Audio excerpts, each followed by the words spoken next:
This week on Supercars Talk, I talk about some of the driver announcements made during the week and probably make fun of some of the decisions that the teams have made.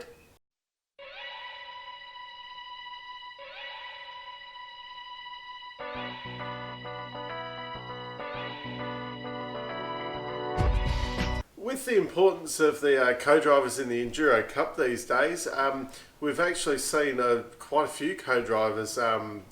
Some were signed quite early, and we've seen quite a few announcements, even this week, of co-drivers for next year. Still with a couple of seats up for grabs in the main game. I think there's only really one seat available. It's just a matter of time before the second Walkinshaw seat gets announced with Bryce Forward. More on that later. But yeah, it's interesting to see how early and the quality of some of the co-drivers that are getting snapped up these days. So obviously Triple Eight have already locked away. They got Lowndes and Tander again. But the big question mark was, I suppose, whether Prema was, they won Bathurst this year, but it was a good campaign.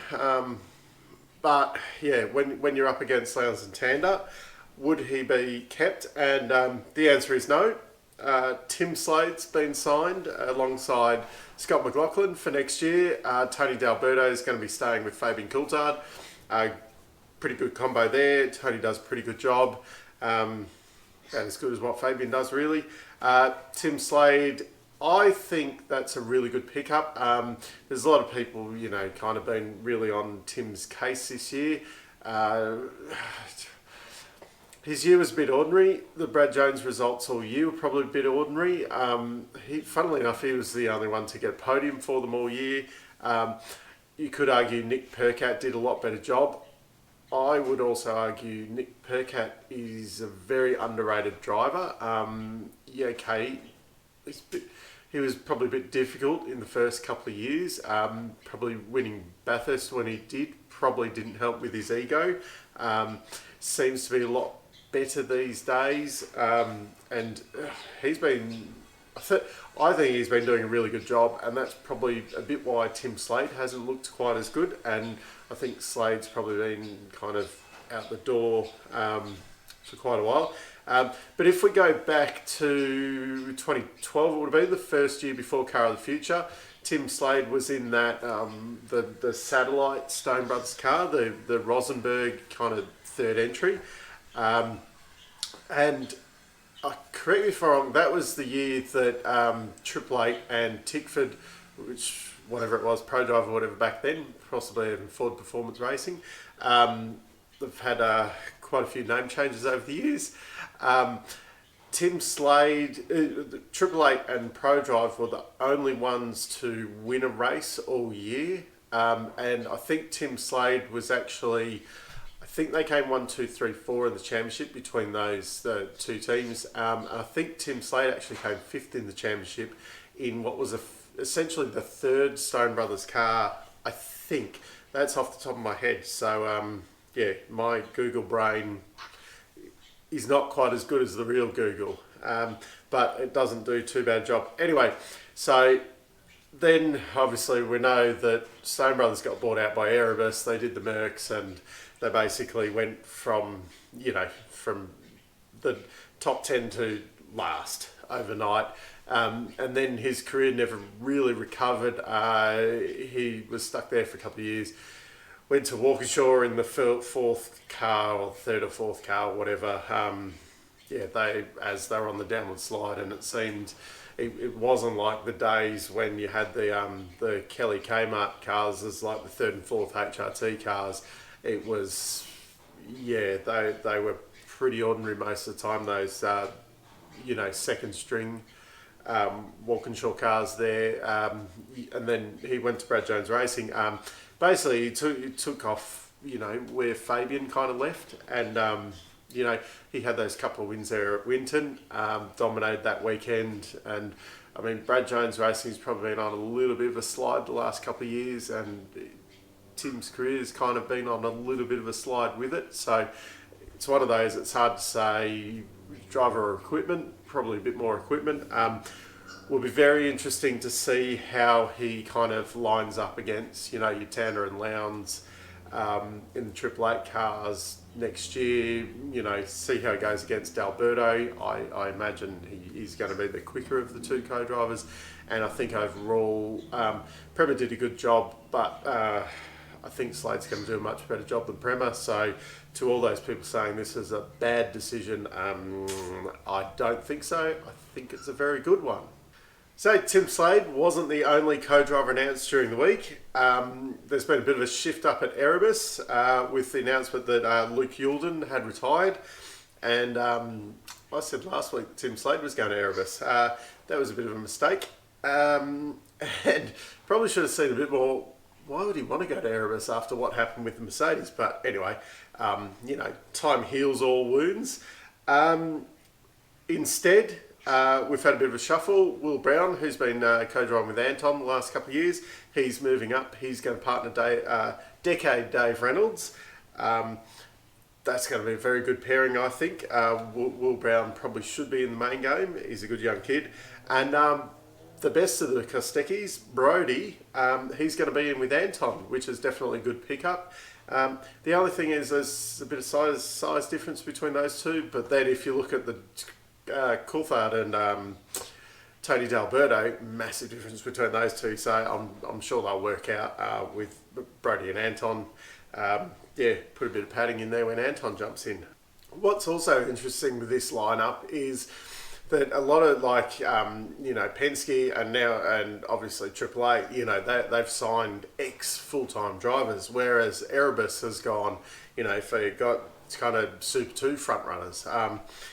Be interesting next year to compare that kind of youth versus experience thing. And we've also seen this week Steve Richards. He's decided he's going to hang up his co-driving helmet. He's been a pretty successful co-driver, and I seemed for quite a few years, I remember kind of shouting at the TV that Steve, you should give up the full-time gig and get yourself a plum co-drive role. And he'd probably win some more races. And he did. And he decided to hang up the helmet. Wasn't a spectacular campaign for him this year, but once again, with a lot of these guys, the equipment kind of dictates where you're going to end up. But it's interesting that these experienced guys, they're probably getting somewhere around 5 years of co-driving before they kind of drop off. Some are shorter, some are a little bit longer. I think Steve's got a little bit longer out of his co-driving career than a lot of others. Probably pulled the pin a little bit earlier. Someone like Lowndes and Tanner, they might go on a little bit longer. We might see guys like, Slade and Caruso, they might only be around for kind of the 3 years as a top kind of co-driver. But it will be interesting to see next year that kind of youth versus experience and see which way it goes with that over the next few years. I'm a big one for throwing some of the young blokes in and see how they go, but that's also, the Tickford lineup for next year. Apparently Cam Waters is ready to step up and become the team leader. I beg to differ on that one. I think Cam's a solid young driver. I don't think he should be a team like Tickford. I don't think he's not going to win a championship. That's plain and simple. It's interesting, we look at the Tickford lineup for next year. We've got Cam Waters, Lee Holdsworth, Jack LeBrock and Will Davison.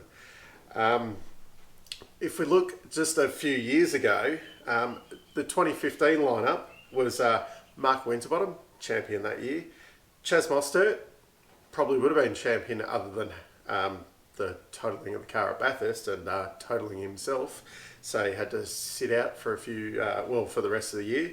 They had Dave Reynolds, who was in the championship hunt until the second last round when Van Gisbergen spun him around. And they had a young Andre Heimgartner in the super black car. So really, you've got a champion and two guys who, could well even still be champions in the future. And Jaime, who everyone's, saying is the second coming at Kelly Racing kind of thing. And then, yeah, this year you've got really, I mean, Will Davison probably should have won a championship about 10 years ago.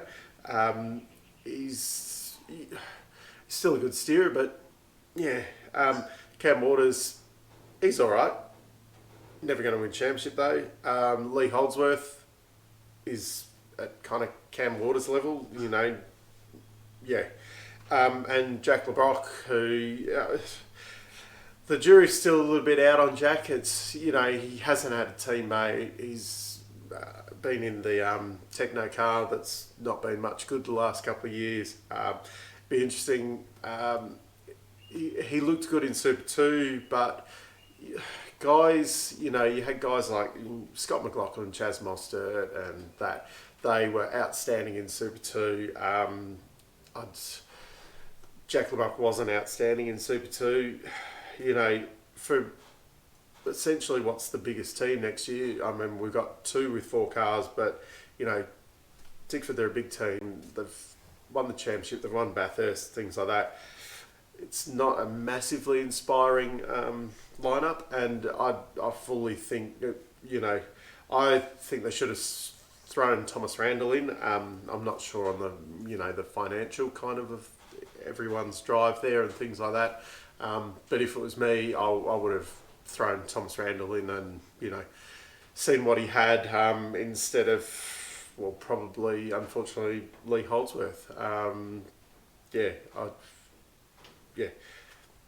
Bring some youth in like you did a few years ago with Chaz, give them a run, see how they go. If it's no good, well, you can, I mean, nothing against Lee, but you can kind of go and find another Lee Holdsworth. I don't think Thomas is going to do much worse than that. But yeah, that's probably enough of having out the Tickford lineup. Another one of the little news stories to come out this week was apparently Chaz was offered a seat at Penske, but he turned it down. Now, I see, you know, the comments after this kind of in this news article, a lot of people cannot understand why you would do that. Well, Chaz is a very kind of driven person, and I think a bit like the Daniel Ricciardo moving to Renault move, you know, like Dan could see kind of the writing on the wall at Red Bull. They were kind of favouring Max Verstappen kind of thing, get out of that environment. I think if Chaz looked at it, moving to Penske, you're up against the best guy in the field, really, with the best engineer. So whatever you do, whatever you know, Fabian Lamb there, you know, he's going to be playing second fiddle no matter what. I think Chaz could see, you know, if I go there, I'm going to finish second in the championship, but I'm only ever going to finish second. The other thing as well, Adam De Borre had kind of gone to Penske for about 6 months, I think it was, back, I think it was actually before Ludo joined, so 2016. Yes, because it was after Chaz had his big accident. Yeah, Adam went to Penske. He was there for about 6 months and then left, and then ended up back at Tickford at the start of 2017. So I don't know what happened. Something obviously happened. So another thing, if Chaz went to Penske, I don't think there'd be Adam De Borre with him. Whereas going to Walkinshaw, he gets Adam De Borre. So he's not playing second fiddle to Scott McLaughlin. He goes to Walkinshaw, he's number one, he gets the team built around him, and he gets his engineer. And he probably gets a bigger paycheck as well. You know, there's a lot of good reasons why. Granted, okay, if he went to Penske, he probably would finish second in the championship next year, but second's all he can hope for. Like, realistically, he's going to be second to Scott McLaughlin, whatever happens there. Whereas at Walkinshaw, he's number one. So if, okay, going off this year, you know, he might be 15th, but he is the number one car there. So then if the car is, you know, 5th or whatever, he's that car that's finishing in 5th. If they end up being the best team, you never know. He ends up being the best in that team. So I think that's the motivation there with going to Walkinshaw's, and probably he was offered a fair bit of money because they want a lead driver. and I don't know how true, but there is a rumour at the moment that they are going to go to BMW in 2021. I think the Gen 3 stuff's going to be coming out in 2022 as well, so I'm not sure why a manufacturer would be coming in 2021, but we don't know. This goalposts are always moving, so maybe they decide Gen 3 will be further away, or maybe they'll bring it forward if a new manufacturer is coming in and maybe the changes aren't that big. That's all kind of, pie in the sky shit. Anyway, speaking of changing the cars, we've had the VCAT testing this week, and they're aiming for 12% less aero next year. Apparently, they're going to bring it back. They've got an FGX Falcon. They're running that with the Commodore and the Mustang, and it's supposed to bring it all back to FGX level. Depending on who you hear, they reckon that the Mustang and now the ZB Commodore have got about 30% more downforce than what the FGX had. So 12% doesn't bring it back to that level, but part of the argument is the teams had a cry about costs and whatnot. So all they're doing is adjusting the under tray on the front bar and the rear wing, like the maximum angle you can put on the rear wing. So rather than actually kind of changing anything, they're doing things that you can try and kind of change very easily, so that it doesn't cost any money. But there's not much of a change. I think the way they smash through front bumpers and things like that, there's the Kelly garage sale on the weekend, and there was, okay, granted they're moving away from the Altima. Well, they're still going to run Altimas in the Super 2, and Matt White Motorsport needs Altima front bars for Super 2 and things like that. But there was an enormous amount of Altima front bars for sale there, so it's not like the front bars aren't cheap, but if they change the front bars on them, it's not going to break a team if they have to go and buy like 10 new front bars. So I think you probably should have cut the downforce in half, just really slashed it, made a big difference. And some dickhead, I think it was actually Jane Wincup, was saying, we've got to watch what we do because we don't want the cars doing 320 down Conrod. A, why is that such a problem? But B, you've got the ratios in the gearbox. The cars are on the limiter in 6 gear or whatever, doing whatever it is, 295 or whatever now. So if you take away the downforce, they're just going to hit that limiter quicker. Have you got a magic 7th gear in your car, Jamie, where you could be, pumping it up to 320? It's just nonsensical, something like that. Should have done more. I can see at the end of next year them going, it's still too hard to pass, let's change the cars a bit more. Do it once, do it right. And the last thing I want to cover today is I'm still seeing on forums and stuff a lot of people butthurt about all of the paid drivers that are coming into the category. So off the top of my head, they're stealing seats off drivers who deserve a seat. Well, okay, it's all centred around Jack Smith coming in next year. So his dad bought the licence. They're going to, sponsor the car and whatever. Brad Jones Racing is going to run it around as a fourth car. Unfortunately, at the moment, the way everything is, the fact of the matter, probably that car wouldn't be on the grid next year if Jack Smith's father hadn't purchased that licence, if he wasn't sponsoring his son in that car, we probably wouldn't see that car next year. So they're not stealing a seat off somebody else. And to say, Jack's, turn around to Jack Smith's dad and go, Jack's not quite fast enough, but, let's put like a Thomas Randall in the seat or something like that.